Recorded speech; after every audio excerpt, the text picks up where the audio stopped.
তাইয়িবান মুবারাকান ফীহি। সম্মানিত মুসলিম کرام, আজ হচ্ছে 2026 সালের মে মাসের 1 তারিখ। মে মাসের 1 তারিখ 1888 সালে আমেরিকায় বিক্ষোভ মিছিল হয়েছে এবং পুলিশের সাথে সংঘর্ষ হয়েছে।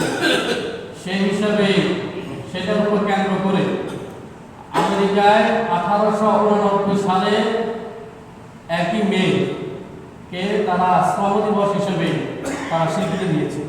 অর্থাৎ এটাকে বলা হয় ইন্টারন্যাশনাল ওয়ার্কার্স ডে, মানে আন্তর্জাতিক শ্রম দিবস। ওখান থেকে আস্তে আস্তে অন্যান্য দেশেও এই দিনকে শ্রম দিবস হিসেবে তারা স্বীকৃতি দিয়েছে। শুধু তাই নয়, এই শ্রম এটা আমরা তো মনে করি যে জিকির আজকার করা, নামাজ পড়া, হজ করা, যাকাত দেওয়া, অন্যকে দান করা, এগুলো হচ্ছে নেকের কাজ। কিন্তু না, এই শ্রম দেওয়া, হালাল উপার্জন করা, এটাও কি সওয়াব, এটাও ফরজ। আল্লাহ পাক মহান রব্বুল আলামিন তিনি বলেন, ওয়াইযা কুদিয়াতিস সালাতু ফান্তাশিরু ফিল আরদ। ওয়াইযা কুদিয়াতিস সালাতু, যখন তোমরা নামাজ থেকে ফারিগ হবে, নামাজ থেকে তোমরা বের হবে, মসজিদ থেকে তোমরা বের হবে, ফান্তাশিরু ফিল আরদ, তখন তোমরা জমিনে ছড়িয়ে পড়ো। জমিনে কি ছড়িয়ে পড়ো। এখন এখানে জমিন মানে কি চাষবাস করা নাকি? শুধু চাষবাস করা না, জমিনে পড়া মানে যার যে কাজ সে সেখানে কি ছড়িয়ে পড়ো। যে অফিসে চাকরি করে সে অফিসে চলে যাবে নামাজ পড়ার পর। যে স্কুলে মাস্টার টিচার সে স্কুলে চলে যাবে নামাজ পড়ার পর। যে ক্ষেত কামারে কাজ করে সে নামাজ পড়ার পর ক্ষেত কামারে চলে যাবে। যে রাজমিস্ত্রির কাজ করে সে সেখানে চলে যাবে। যে মাটি কাটে সে সেখানে চলে যাবে। যে মাছ ধরে সে সেখানে চলে যাবে। যে ব্যবসা করে সে সেখানে চলে যাবে। এটা হচ্ছে কি ফিল আরদ। ফাইযা কুদিয়াতিস সালাতু ফান্তাশিরু ফিল আরদ, যখন তোমরা নামাজ থেকে ফারিগ হবে তখন তোমরা জমিনে ছড়িয়ে পড়ো। কেন? ওয়াবতাগু মিন ফাদলিল্লাহ, আর আমি যে রিজিক আসমান থেকে পাঠাই তা তোমরা তালাশ করো। ঘরে বসে থাকলে কি রিজিক আসবে না, জমিনে পড়লে রিজিক আসমান থেকে আসে, ওটা তোমার কাছে কি চলে যাবে। আল্লাহ তাআলা আমাকে বলেন, ওয়া মা মিন দাব্বাতিন ফিল আরদি ইল্লা আলাল্লাহি রিজকুহা, আসমানের নিচে জমিনের উপরে এবং নিচে এমন কোনো প্রাণী নাই যে প্রাণীকে আমি রিজিক দিই না। অর্থাৎ প্রত্যেকটা প্রাণীকে আমি কি দিই? রিজিক দিই। এই আয়াতের তাফসীরে বলা হয়েছে যে একবার মুসা আলাইহিস সালাম পথ দিয়ে যাচ্ছেন, যাওয়ার পরে দেখলেন একটা পাথর। তখন আল্লাহ তাআলা বললেন, হে মুসা, তোমার হাতে যে লাঠি আছে, তুমি এই লাঠি দিয়ে পাথরের মধ্যে তুমি আঘাত করো। মুসা আলাইহিস সালাম আঘাত করলেন। আঘাত করার পর দেখলেন যে ভিতরে আরেকটা পাথর। তখন আল্লাহ তাআলা বললেন, হে মুসা, তুমি আরেকটা আঘাত করো। তারপর আরেকটা আঘাত করলেন, দেখুন যে আরেকটা কি পাথর। বলছেন আরেকটা আঘাত করো। আরেকটা আঘাত করার পর দেখলেন যে একটা পিপিলিকা, ছোট্ট একটা পিপিলিকা, তার মুখের মধ্যে একটা সবুজ পাতা সে খাচ্ছে, ওটা তার খাবার হিসেবে সে খাচ্ছে। তখন মুসা আলাইহিস সালাম দেখতেছে যে ওই পিপিলিকা ওই পাতা খাচ্ছে, আবার কি যেন বলতেছে। তখন মুসা আলাইহিস সালাম ওই পিপিলিকার দিকে তার কানটা নিল, দেখি সে কি বলে। উনি তো নবী, যে আল্লাহ তাআলা ওই পিপিলিকা কি বলে, আল্লাহ তাকে বোঝার সে সক্ষমতা দিয়েছে। তখন মুসা আলাইহিস সালাম দেখলো পিপিলিকা বলতেছে, সমস্ত প্রশংসা হবে আল্লাহ তাআলার জন্য, যে আল্লাহ তাআলা আমার কথা শুনে, যে আল্লাহ তাআলা আমাকে এতগুলো অন্ধকারের ভিতরে, কয়েকটা পাথরের ভিতরে, এতগুলো অন্ধকারের ভিতরে সে আমাকে রিজিক দিচ্ছে। সে আমাকে ভুলে না, সে আমাকে কি ভুলে না। যারা বৈজ্ঞানিক তারা বলে, আমরা তো যখন শুনি যে একটা মানুষ মারা গেছে, মানুষ কি গেছে মারা গেছে, আমরা আশ্চর্য হয়ে যাই, মানুষ কিভাবে মারা গেছে। সকাল থেকে আমার সাথে চা খাইলো, এখন শুনছে মারা গেছে, এবং হয় কি হয় না। দেখলাম মসজিদ নামাজ পড়তে আসলো, একটু পড়াশোনা সে মারা গেছে, হয় কি হয় না? আশ্চর্য হয় না? লোকটা কি গেছে, মারা গেছে। কিন্তু বৈজ্ঞানিকরা বলে মারা যাওয়াটা আশ্চর্য না, একজন মানুষ সে জীবিত থাকাটাই আশ্চর্যের ব্যাপার। সুবহানাল্লাহ। আমি আপনি যে জীবিত আছি এটা আশ্চর্য, মারা যাওয়াটা স্বাভাবিক। কারণ বৈজ্ঞানিকরা বলে মানুষের বুকের ভিতরে একটা বোটা আছে, ওই বোটাটা ওঠানামা করে। ওই বোটাটা কিসের পাওয়ার ওঠানামা করে, কোন শক্তিতে ওঠানামা করে আমরা এখনো খুঁজে পাই নাই। সমাধান করবেন না? আমাদের শরীরের বুকের ভিতরটা কি আছে? বোটা আছে। কেমন? মানে একটা ওই ছোট্ট একটা বোটা আছে আর কি, ওই বুকের মতো। ওই বোটাটা আর ছোট আর কি। ওই বোটাটা উঠানামা করে প্রতি মুহূর্তে, সে কি করে? উঠানামা করে। এটা কোন শক্তিতে উঠানামা করে? বৈজ্ঞানিকরা, ডাক্তাররা তারা এখনো খুঁজে পায় নাই। আমি এই যে মাইকে আওয়াজ হচ্ছে, এটা কিসের শক্তি? কারেন্টের শক্তি, ঠিক কিনা? ফ্যান চলছে কিসের শক্তি? কারেন্টের শক্তি। আমি যে হাঁটে আসলাম এটা কিসের শক্তি? আমার শরীরের শক্তি, ঠিক কিনা? যে কাজ করে সে কিসের শক্তি? কোনো একটা শক্তি থাকে তার পিছনে। কিন্তু এই বোটা কিসের মাধ্যমে ওঠানামা করে, কোন শক্তিতে ওঠানামা করে, এটা এখনো বৈজ্ঞানিকরা খুঁজে পায় নাই। তো তারা বলে যে মানুষ মারা যাওয়াটা স্বাভাবিক না, মানে আশ্চর্যের বিষয় না, মানুষ জীবিত থাকাটাই আশ্চর্যের বিষয়। ওই ব্যক্তি বলতেছে যে আল্লাহ আমাকে এতগুলো অন্ধকারের ভিতরে সে আমাকে ভুলে না, সে আমাকে রিজিক দেয়। এতগুলো পাথর, এই পাথরের ভিতরে এই পাতা কিভাবে ঢুকলো? রিজিক দেয় কে? আল্লাহ তাআলা। একবারে ওয়াসুলার পর এক ব্যক্তি সে বলল, সহজ সরল মানুষ, সে বলল যেহেতু আল্লাহ তাআলা রিজিক দেয় তাহলে আমি কি করবো? আর ইনকাম করবো না, আমি রুজি করবো না, আমি মসজিদে গিয়ে নামাজ পড়বো, আল্লাহ আমাকে রিজিক দিবে। এখন শোনার পরে সে মসজিদের বারান্দার মধ্যে, মসজিদে বসে বসে সে সবসময় কি করে? নামাজ পড়ে, ইনকাম করে না। একদিন গেল, দুদিন গেল, কোনো খাবার আসতেছে না, আল্লাহ কোনো খাবার দিচ্ছে না। তৃতীয় দিন দেখলো যে এক লোক, এক মুসাফির, সে মসজিদের বারান্দার মধ্যে সে বসে বসে সে রুটি খাচ্ছে। তখন ওই যে ব্যক্তি নামাজ পড়তেছে সে একটা কাজ দিল। কাজ দেওয়ার পরে ওই যে ব্যক্তি বারান্দার মধ্যে রুটি খাচ্ছে, সে দেখতে যে মসজিদের ভিতরে এক লোক নামাজ পড়তেছে। দেখে মনে হচ্ছে যে সে লোকটা চেহারাটা ছোট্ট গর্তের ভিতরে উঠে গেছে, উপর। তখন তার দয়া হলো, তখন এক ব্যক্তিকে সে একটা রুটি দিল। রুটি দেওয়ার পর সে রুটি খাইল। খাওয়ার পরে সে তার পড়া দিয়েছে হুজুরকে, বলছে হুজুর আপনি যে ওয়াজটা করলেন এই ওয়াজটা আপনি ব্যাখ্যা দিলেন না কেন? কিসের ব্যাখ্যা? ও ব্যাখ্যাটা হলো আপনি বলছেন নিজেকে মানে আল্লাহ ইনকাম করা লাগবে না, ইনকাম না করলে আবার খাবার। পিপলে কি ইনকাম করে নাকি? ইনকাম করে না। কুকুর কি ইনকাম করে? ইনকাম করে না। মাছ, তারপরে যে পানিগুলো আছে, পাখিগুলা, এটা কি ইনকাম করে? ইনকাম করে না। খাবার কে? আল্লাহ খাবার। কয়েক ইনকাম করে না, এদেরকে আল্লাহ খাবায়। তা আমি ইনকাম করবো না, আমাকে আল্লাহ খাওয়াবে। এ নিয়ে তো আমি মসজিদে গিয়ে নামাজ পড়ছি, কিন্তু আল্লাহ একদিনও খাবার নাই, দ্বিতীয় খাবার নাই, তৃতীয় দিন আল্লাহ তারা আমাকে একটা রুটি দিচ্ছে। এটা আপনি বুঝতে পারবেন না কেন? আমরা বলছি আর না, ওটা হচ্ছে সাধারণ, ওটা হচ্ছে যেগুলো প্রাণীদের জন্য। আর যারা আশরাফুল মাখলুকাত, মানুষ যারা শ্রেষ্ঠ মানব, যারা মানুষ, এরা তো ইনকাম করতে হবে। এটা কি ইনকাম করতে হবে? তো কেন ইনকাম করতে হবে? আল্লাহ নিজে বলতেছেন তোমরা নামাজ পড়ে বসে থেকো না, নামাজ পড়ার পর যার যে কাজ সেখানে কি পড়ো, বেরিয়ে পড়ো। যাদের কাজ না তারা থাকবে, তাদের সমস্যা নেই। আর যাদের ইনকাম করার সমর্থ আছে তার কি করবে? ইনকামে চলে যাবে। তারপর নবী সাল্লাম আল্লাহ তাআলা বলেন ওয়াবতাগু মিন ফাদলিল্লাহ, তোমরা আমার যে অনুগ্রহ আছে তোমরা তা তালাশ করো।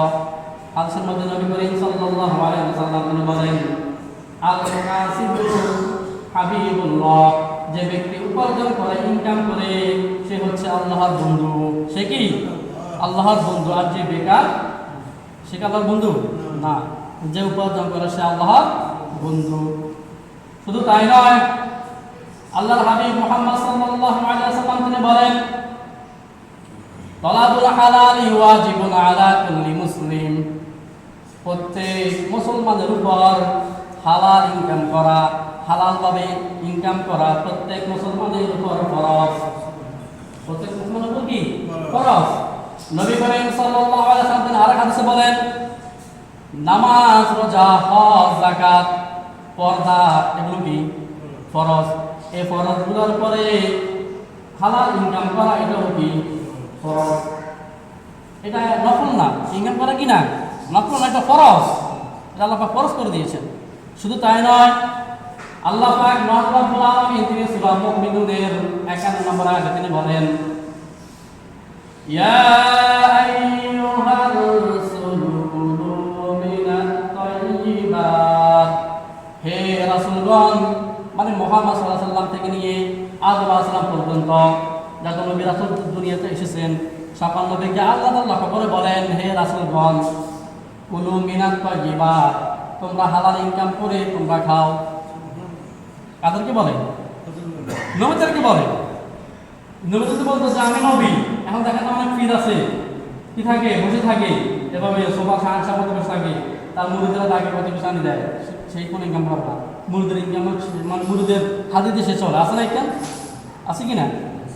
দেখবেন বন্ড যারা ভান্ডারি যারা আছে এগুলো এভাবে করে, এরা মানে খানকানি বসে থাকে, মুরিদরা তাদেরকে কি দেয়, মানে খাবার আনি দেয়। কিন্তু নবীদেরকে আল্লাহ বলতেছেন, হে রাসূলগণ, তোমরা বসে থাকো না, কারো আশায় তোমরা থেকো না, যে মুখ আমাকে দিবে আমার উম্মতরা আমাকে দিবে আমি খাবো, এমনটা তোমরা করো না। তোমরা হালাল উপার্জন করার পরে তা তোমরা খাও। কুলু, তোমরা খাও মিনাত তাইয়্যিবাত, তোমরা হালাল উপার্জন করে কি তোমরা খাও। শুধু খেলেই হবে না, ওয়া আমালু সালিহা, তারপর তোমরা খাওয়ার পরে নেক আমল করো। নেক আমল করো, শুধু খাইলে কি হবে নাকি? আমি খাওয়ার পরে আমি বস শুয়ে গেলাম, মানে গুনহার কাছে লিপ্ত হয়ে গেলাম। আমি খাওয়ার পর আমি টেলিভিশন দেখলাম, আমি খাওয়ার পর আমি নাটক দেখলাম, সিনেমা দেখলাম, আমি খাওয়ার পর আমি কাউকে গালিগালাজ করলাম, আমি খাওয়ার পর আমি জুলুম অত্যাচার করলাম, এগুলো করা যাবে না। খাওয়ার পর করতে হবে, খাওয়ার পর নেক আমল করতে হবে, তবে কোনো চাইতে যা পাবে নেক আমল করবে। এবার দেখেন লক্ষ্য করেন, যেখানে আল্লাহ তাআলা রাসূলদেরকেও বলেছেন আপনারা কি করেন, ইনকাম করে খান, ঠিক কিনা? দেখবেন যে আদম আলাইহিস সালাম থেকে নিয়ে মুহাম্মদ সাল্লাল্লাহু আলাইহি ওয়াসাল্লাম পর্যন্ত প্রত্যেক নবী নিজেরা শ্রম দিয়ে নিজেরা ইনকাম করে তারা খেয়েছেন। তারপর যদি কেউ হাদিয়া দেয় সেটা ভিন্ন কথা, সেটা কি ভিন্ন কথা, কিন্তু নিজে কি ইনকাম করে খেতে হবে। কারো আশা থাকা যাবে না, কেউ আমাকে দিবে এই আশা থাকা যাবে না।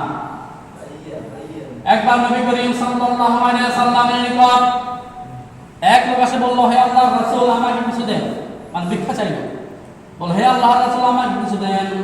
নবী আলাইহিস সালাম বললেন, তোমার ঘরে কি আছে? তখন সে বলল, আমার ঘরে একটা কাঁথা আছে, এটা খেতে বলি, একটা কাঁথা আছে, অর্ধেকে আমি বিছনা চাদর হিসেবে বিছাই, আর অর্ধেকে আমি গায়ে দিই। আমরা কিছু কম বলা ছাড়া বড় অর্ধেক বিছানা থেকে শিখতে লাগে, এভাবে এরকম আর কি। একটা কাঁথা আছে, অর্ধেক আমি বিছাই, অর্ধেক গায়ে দিই। আর একটা পেয়ালা আছে, ওই পেয়ালাটা আমি ওই পেয়ালা দিয়ে আমি পানি পান করি। তখন বলছেন, যাও তুমি ঘরে যাও, ঘরে গিয়ে ওই দুইটা দিন তুমি নিয়ে আসো। আনার পরে যে উপস্থিত সাহাবারা ছিল ওদেরকে বললো, হে সাহাবারা, এই দুইটা জিনিস, একটা কাঁথা আর একটা হচ্ছে পেয়ালা, তোমরা কে কিনবা, কে ক্রয় করবা? তখন একজন সাহাবীকে বললো, হে আল্লাহর রাসূল, আমি এই পেয়ালা আবার এই কাঁথাটা আমি ক্রয় করবো, আমি দেবো 1 দিরহাম, 1 দিরহাম, 1 দিরহাম দেবো। তখন এই বলছেন, বলছেন না, 1 দিরহাম কম হয়ে যায়, আর কি আছে, 1 দিরহাম থেকেও বেশি দেবে কি আছে? আরেকজন বললো, হে আল্লাহর রাসূল, আমি এই 2 দিরহাম দেব, আপনি আমাকে দেন। তখন নবী সাল্লাল্লাহু আলাইহি ওয়াসাল্লাম 2 দিরহাম এর বিনিময়ে তার কাছে এই কাঁথা এবং পেয়ালাটা বিক্রি করে দিলেন। দেওয়ার পরে নবী করিম সাল্লাল্লাহু আলাইহি ওয়াসাল্লাম ওই ব্যক্তিকে বলল, দাও এখান থেকে 2 দিরহাম, 1 দিরহাম তুমি তোমার স্ত্রীকে দিয়ে আসো, সেজন্য এই 1 দিরহাম দিয়ে সে খাবার আজকের জন্য খাবার রান্না করে। আর আরেক দিরহাম দিয়ে তুমি একটা কুঠার কিনে আসো, কুঠার কিনে আসো, নিয়ে আসো। তখন সে বাজারে গিয়ে একটা কুঠার নিয়ে আসলো। আনার পর কুঠার মনে যেটা লোহা আর কি, লোহার অংশ, হ্যাঁ, কুঠার নিয়ে আসলো। আসার পরে নবী সাল্লাল্লাহু আলাইহি ওয়াসাল্লাম নিজের হাতে ও যেটা ধরে কোবায়, এই হাত মানে কাঠের যে কুঠার আর কি, ওইটা নবী সাল্লাল্লাহু আলাইহি ওয়াসাল্লাম নিজেই বানিয়ে দিয়েছেন। বানিয়ে দিয়ে নবী সাল্লাল্লাহু আলাইহি ওয়াসাল্লাম ওই কুঠারের ভিতরে লাঠি ঢুকে দিয়ে তাকে একটা মানে কুঠার তৈরি করে দিলেন সম্পূর্ণ। দেওয়ার পর বলছেন, তুমি বাগানে যাও, ওখান থেকে তুমি কাঠ কাটো, কাঠ কাটার পর তুমি তা বিক্রি করো, আর আগামী 15 দিন তুমি আমার সামনে আসবে না। এখন 15 দিন পরে সে আসলো, বলছে হে আল্লাহ রাসূল, আমি এক কুঠা দিয়ে কাজ করার পর আমি কাঠটা বিক্রি করার পরে এখন আমার নিকট 10 দিরহাম জমা হয়েছে। সুবহানাল্লাহ। দেখেন তার নিকট 1 দিরহামও ছিল না, সে কিন্তু মাত্র পুঁজি খাইতো, যা পাইতো তা খাইতো, ইনকাম করতো না। কিন্তু আপনি সেই ইনকাম করার পরে 15 দিনের মাথায় সে 10 দিরহামের মালিক হয়ে গেছে। তখন নবী সাল্লাল্লাহু আলাইহি ওয়াসাল্লাম বলছেন, তোমরা কেউ আর একজন আশা বসে থাকো না, আমার বাবা দিবে, আমার ভাই দিবে, আমার ছেলে দিবে, আমার অমুকে দিবে, আমার তোমাকে দিবে, এই আশা আমি বসে থাকি, ঠিক কিনা? নিজে কিছু করে না। তোমরা এভাবে থাকবো না। এভাবে থাকলে আল্লাহ কি দিবে না? রিজিক দিবে না। রিজিকটা আসবে কাজ করার মাধ্যমে, শ্রম দেওয়ার মাধ্যমে। কি আসবে? রিজিক আসবে। তাহলে দেখেন নবী সাল্লাল্লাহু শিক্ষা দিলেন কি, কেউ কারো থেকে কিছু চাইবে না। কেউ যদি ইচ্ছা দেয় তোমাকে কাজ দিয়ে, সেটা ভিন্ন কথা। কিন্তু তুমি কারো আশা বসে থাকবে না। তুমি তোমার শক্তির অনুযায়ী তুমি শ্রম করবা, শ্রম করার পরে তুমি যা পাইবা তাই তুমি খাইবা। আর এক হাদিসে নবী আলাইহিস সালাম তিনি বলেন, তখন সাহাবারা বললেন, হে আল্লাহর রাসূল, সবচেয়ে উত্তম আমল কোনটি? সবচেয়ে উত্তম আমল কোনটি? তখন নবী করিম সাল্লাল্লাহু আলাইহি ওয়াসাল্লাম তিনি বলেন, সবচেয়ে উত্তম আমল হলো নিজের হাতে ইনকাম করে খাওয়াটা। সুবহানাল্লাহ। নিজের হাতে ইনকাম করে খাওয়াটা ওটা হচ্ছে কি সবচেয়ে উত্তম আমল। সুবহানাল্লাহ। এটা মুসলিম কেরাম, এখন আমরা যারা শ্রম দিই, এদেরকে কি বলে? শ্রমিক বলে। কি বলে? শ্রমিক। শুধু যারা চাকরি করে এরা শ্রমিক না, যারা ব্যবসা করে এরাও কি শ্রমিক? শ্রম দেয় না এরাও শ্রমিক। শ্রমিক দুই প্রকার, একটা হচ্ছে ব্যবসায়ী, একটা হচ্ছে চাকরিজীবী। কেমন? যারা বিজনেস করে এরাও শ্রমিক, আর যারা কি করে জব করে, চাকরি করে, এরাও কি? এরাও শ্রমিক। যারা এই দুইটা ভাবে হালাল উপার্জন করে, হালাল ভাবে ইনকাম করে, এদের যারা ব্যবসায়ী আর কি। এদের ব্যাপারে নবী সাল্লাল্লাহু আলাইহি ওয়াসাল্লাম বলছেন, যারা সত্যিকারের ব্যবসায়ী তাদের হাসর হবে নবীদের সাথে, শহীদদের সাথে। সুবহানাল্লাহ। কাদের সাথে? ব্যবসাটা কি হালাল? ব্যবসা কি হালাল? এখন কেউ আছে ব্যবসাকে হারাম করে ফেলে, ব্যবসাকে হারাম করে ফেলে। কেমনে হারাম করে? যেমন 1 নম্বর তেলের ভিতরে 2 নম্বর তেল ঢুকাই দিয়া 1 নম্বর করে বেশি বলা, ঠিক কিনা? ইটের ব্যবসা, এটা কি হালাল, কিন্তু ইট কেনার পরে ইট কিনছে 10,000, কিন্তু সে এখানে প্রতি হাজার যদি সে 200 করে ইট কমাই দেয়, যে কিনে আছে সে কি গনে? রাখার সময় কি এদের টাকাটা নামাইছে ইটটা, সে কি যে গিরছে সে কি গুনছে? হঠাৎ দিছে, গোনা নাই। যদি সে প্রতি হাজার 200 করে ইট কমাই দেয়, এটা কি হারাম হয়ে গেছে? কি হয়ে গেছে? ব্যবসাটা হালাল, জিনিসটা হারাম হয়ে গেছে। তারপরে যে রড কিনে আনে, আমরা যে রড কিনে আনার পরে যদি সে প্রতি কি হিসেবে কিনে, টন হিসেবে কিনে, যদি প্রতি টনে সে কয়েক কেজি করে কমাই দেয়, তাহলে এই যে আনার পর আমরা মাপি দেয়, সে কমাই দেয়, এটা কি করলো? সে হারাম করলো, ঠিক কিনা? তাহলে ব্যবসাটা হালাল, ব্যবসা সে কি করে দিল? হারাম করে দিল। প্রিয় মুসলিম কেরাম, তাহলে ব্যবসা করতে হবে সত্যবাদের সহিত। কিছু কিনতে গেলে বলে জিনিসের দাম কত? দাম বলে 800 টাকা, দিবেন না 80 টাকা। বলো না হুজুর আমার 90 টাকা কিনা। 90 টাকা কি? অথচ কিনা কত? 50 টাকা, ঠিক কিনা? কিনা কত? 50 টাকা। সে বলে 90 টাকা কিনা, ওই লাভ করার জন্য, ঠিক কিনা? তখন সে 90 টাকা কিনা বলে সে কি করে? 100 টাকা সে বিক্রি করে। গেছে একবার মাছ কিনতাম, মাছ কেনার পরে বললাম ভাই দাম কত? তেলাপিয়া মাছ 200 টাকা কেজি। তা আমি ওই 180 করে দিবেন নেই। না হুজুর 180 আমার কিনা পড়া হয়, 190 টাকা, 190 টাকা কিনা 200 করে বিক্রি করি। হ্যাঁ, তখন আমি চলে আসলাম, আসার পর আর দোকান সে কমা পাইনি। সে আর দোকানে গিয়ে বড় এই লোকটা ডাকি বলে, হুজুর আসেন দেন 180 টাকা। তা আপনি কিনে হচ্ছে 190 টাকা, আমরা 180 টাকা কিনতে না দেন 10 টাকা লস করে। এখন এবার দেখছেন মিথ্যা কথা বলছে, এটাও কি হয়ে গেছে? ব্যবসাটা হারাম হয়ে গেছে। কথা বলছেন নাই? কোনো মিথ্যা কথা বলা যাবে না, কোনো চুরি করা যাবে না। সঠিকভাবে ব্যবসা করলে ওই ব্যবসায়ী যে দুনিয়াতে লাভবান হবে, দুনিয়াতে সে বরকত অর্জন করবে, এবং সে পরকালেও নবীদের সাথে, শহীদদের সাথে আর কি হবে? হাসর হবে। তাহলে আমরা দুটো বিষয় আলোচনা করলাম। একটা হলো কি? উপার্জন করতে হবে, উপার্জন করতে হবে। আর যারা উপার্জন করে এরা হচ্ছে আল্লাহর বন্ধু। এরা কি? আল্লাহর বন্ধু। 2 নম্বর হচ্ছে আমরা কারো আশা বসে থাকবো না, নিজের শক্তি অনুযায়ী আমরা কি করবো? শ্রম দিব, আমরা ইনকাম করবো, ঠিক কিনা? এটা 2 নম্বর। 3 নম্বর হচ্ছে আমার অধীনস্থ যারা আছে, যারা আমার শ্রমিক, তাদের বিষয়ে আলোচনা হবে। নবী করিম সাল্লাল্লাহু আলাইহি ওয়াসাল্লাম এক সাহাবী নাম হচ্ছে আবু যর গিফারি, নাম শুনছেন আপনারা? আবু যর গিফারি রাদিয়াল্লাহু তাআলা তাদের সামনে দিয়ে একদল সাহাবারা যাচ্ছেন। দেখলেন যে আবু যর গিফারির গায়ে যে জামাটা, তার যে চাকর, ওই চাকরের গায়ে একই জামা, চাকরের গায়ে একই কাপড়ের কি জামা, জুব্বা। তখন সাহাবারা বলল, হে আবু যর গিফারি, তুমি যে জামাটা পরিধান করলা, একই জামা তোমার চাকরও পরিধান করলো, এই তুমি তোমার চাকরকে না বাড়াইয়া দিয়া তুমি নিজে একটা পায়জামা বাড়াইতা, তাহলে কি হয়ে যেত? একটা সেট হয়ে যেত, পাঞ্জাবি একটা সেট না? তুমি তো তোমার চাকরকেও তুমি একই কাপড় দিয়ে তুমি কি বাংলা জামা বানা দিলা। তখন আবু যর গিফারি বলল, একবার আমার এক চাকর ছিল, তার বাড়ি ছিল সৌদি না, অন্য দেশে আর কি, এটা একবার অনারব আজলুম। কেমন যে এক মহিলা ছিল, এক চাকর ছিল, সে তার বাড়ি ছিল আরবের বাহিরে, অর্থাৎ আজলমি, অনারব ছিল সে। আমার এখানে কাজ করলো, কাজ করার পরে সে উল্টা কাজ করলো, উল্টা কাজ করার কারণে আমি তাকে বকা দিলাম। কি দিলাম? বকা দিলাম। বকা দেওয়ার পরে তখন সে বিচার দিল কার কাছে? নবী করিম সাল্লাল্লাহু আলাইহি ওয়াসাল্লামের কাছে। বলছে, হে আল্লাহর রাসূল, আপনার সাহাবী আবু যর গিফারি সে আমাকে বকা দিয়েছে কাজটা উল্টা করার কারণে। ঠিক কিনা? এবার আমরা বকা দিই না? যারা কাজ করে, ধরেন একটু যে ইট গাঁথার মধ্যে যে একটু বাঁকা করে গাঁথা, আমরা বকা দিই না? টাইস কাটার সঙ্গে চাষে একটু বাঁকা করে ভালো, আমরা বকা দিই না? ঠিক কিনা? তো বলছে যে আপনার সাহাবী আমাকে বকা দিয়েছে। তখন এবার বলছেন, হে আবু যর গিফারি, কখন তুমি তাকে বকা দিবে না? বলছে, কয়বার আমি তাকে মাফ করবো? আবার যদি সে দৈনিক 70 বার পর্যন্ত তুমি তাকে মাফ করতে পারবা। দৈনিক কয়বার? 70 বার। আপনার চাকর বা আপনার কর্মচারী যদি সে 70টা দৈনিক ভুল করে, আপনার তাকে কি করতে হবে? ক্ষমা করে দিতে হবে। এটা হচ্ছে কি উত্তম। তারপরে যদি 70-এর উপরে চলে যায়, তাহলে আপনাকে কি দিতে পারবেন? বকা দিতে পারবেন। আমরা প্রথমে কি দিই? বকা দিই। দোকানে কর্মচারী টাকা বলে যে তুমি এই কাপড়টা বের করো, সে ভুলে 8টা বার করে ফেলেছে, তাই কি দেয়? বকা দেয় না? গালি গালাজ করে, ঠিক কিনা? এগুলো করা যাবে না। নবী আলাইহিস সালাম বলছেন, হে আবু যর গিফারি, তুমি যারা তোমাদের অধীনস্থ আছে, যারা তোমাদের চাকর, তোমার আন্ডারে যারা চাকরি করে, তুমি তাদেরকে 3টা ব্যবহার করবা। 1 নম্বর, তুমি যা পরিধান করবে তাকেও তুমি তা পরিধান করাইবা।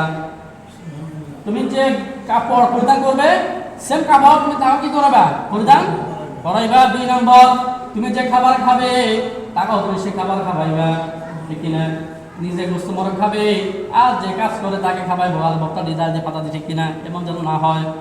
3 নম্বর, যদি সে কোনো ভুল করে তাকে তুমি দমক দিবা না, গালি গালাজ করবা না, তাকে তুমি না না। 3 নম্বর হচ্ছে, তাকে তুমি এমন কোনো কাজ দিবা না যে কাজটা সে তার সাধ্যের বাহিরে, সাধ্যের বাহিরে। আপনার কর্মচারী সে 20 কেজি মাথায় বহন করতে পারবে, যদি আপনি তার মাথায় 50 কেজি বলা বস্তার উপরে উঠাই দেন, সে পারবে? পারবে না। যদি তোমার কাজটা করতেই হয়, তাহলে তুমি তাকে সাহায্য করো, তুমি তাকে সাহায্য করো। আপনার আন্ডারে চাকরি করে, সে সিমেন্টের বস্তা উঠতে পারে না, একা আছে না? এখন অনেক ব্যস্তই একটা সিমেন্ট বস্তা উঠতে পারে না। এখন আপনি আমি আমার কর্মচারী আমার আন্ডার কাজ করে, আমি তো উঠা বলে কি বলে না? এবার করা যাবে না। যেহেতু সে পারতেছে না, তুমি ধরে তাকে কি দাও?